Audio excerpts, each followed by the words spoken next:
Now it's time for week one. And man, you look at this schedule, this may be one of the best week ones we've ever had.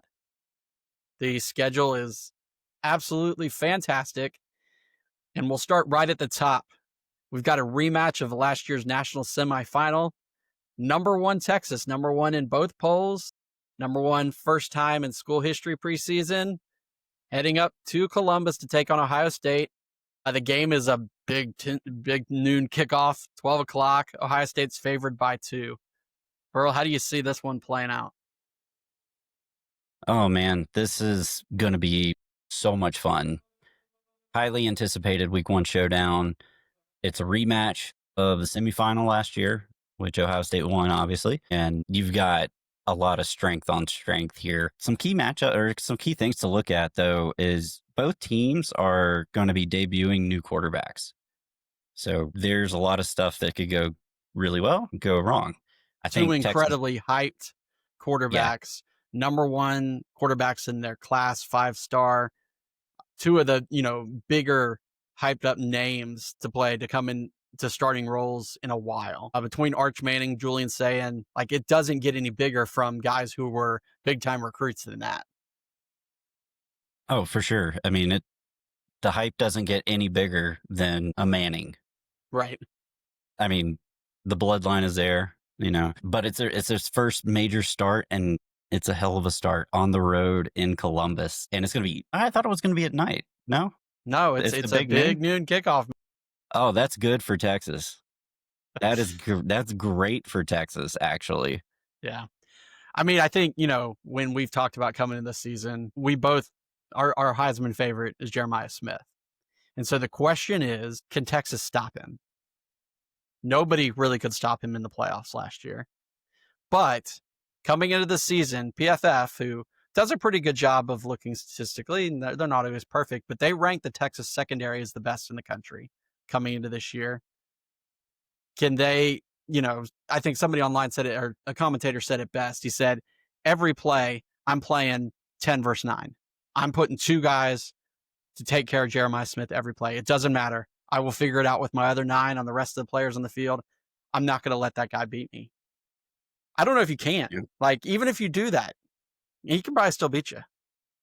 Well, I think in the game last year, he didn't do too much. And I believe it was Brooks Austin who was looking at tape of it, and he was saying that, Texas really didn't do anything crazy on defense. You looking it up? Yeah. Checking me there.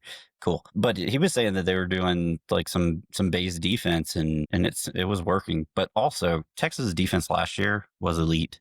I mean, way up there. And besides Jeremiah Smith, I mean, you've got other great wide receivers at Ohio State against that Texas secondary. Yeah. It might be the best receiving corps still in the country. You're right. They did hold him in check last year. He only had 1 catch in that game for 3 yards. So they absolutely did hold him in check. If they can do that again, that will be quite a task, but it would certainly help. I think the interesting battle in this game is going to be the running games, right? Ohio State had that amazing running back, 2-headed monster last year. It's all new, right? They've got James Peoples is in line to be the one. West Virginia transfer CJ Donaldson. And then they have a guy, a 4-star freshman named Bo Jackson. I love it. When I read that, I was like, no way. And so that's on the Ohio State side. Texas in the game last year, Ohio State shut them down. That Texas rushing attack that was really good with Wisner and Blue last year, they had 58 yards on the ground in that playoff game. If they're going to win, they've got to put up, with that really good backfield that they have this year, they're going to have to put up more yards, and I think they're going to have to take advantage of Manning running as well. Arch, it's his first big start in a big game, and all the pedigree aside, you're going into the horseshoe, man, and nobody's comfortable going in the horseshoe. So I think if he can break a few runs, especially early, that'll get him comfortable. That might get the crowd a little bit, quieted down. I think that's important if Texas is going to win the game. Oh, for sure. For sure. I mean, the other big thing, the big matchup that I'm looking at is the Texas offensive line versus the Ohio State defensive line. because Ohio State's defensive line looks pretty nasty. That's probably one of the areas where where it's considered a strength for them. And Texas has to replace some folks on the O line. Right. They've got 4 new starters, right? Exactly. And arguably had the best offensive line in the country last year. So you are building out new with with a first time starter. Well, not first time, I guess he started a couple games, but first full time entrenched starter at quarterback. Right. But yeah, last year's the Texas defense had a knack for turning the ball over, and that's always going to be a factor in a game. But Ohio State's defense was 5th in the nation in rush defense last year, and I would look for that to continue in this game. I think it's going to be a tough sledding for the Texas offense, just because that Ohio State defense, even though they lost a lot of people, they still have some dudes there, and you still have Caleb Downs in the backfield. They've got talent. Yes, they have a ton of talent.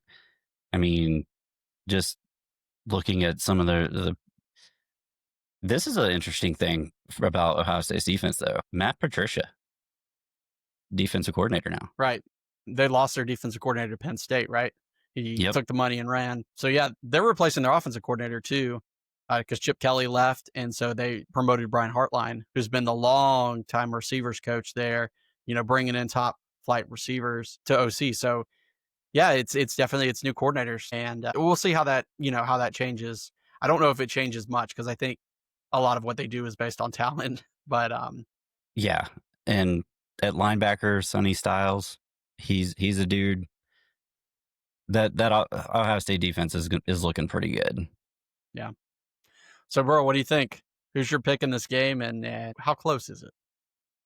Man, I was going back and forth on this one. I was making arguments to myself for both teams, because on one hand you got Texas. They've got more experience at quarterback than Ohio State does, but they are replacing offensive line. They're replacing receivers. And on Ohio State side, they're replacing a lot of people too. But it being at home for Ohio State, and it always comes down to the defensive lines. I think Ohio State's defensive line is going to be good enough to shut down Texas. So I think it's going to be a close game, and I'm going Ohio State. Yeah, I'm with you.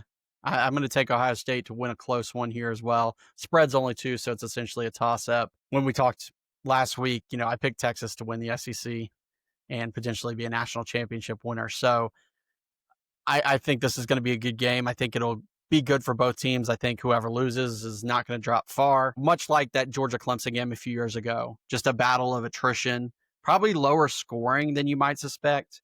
And yeah, give me Ohio State to win a close one at home. Awesome. That's going to be a great game.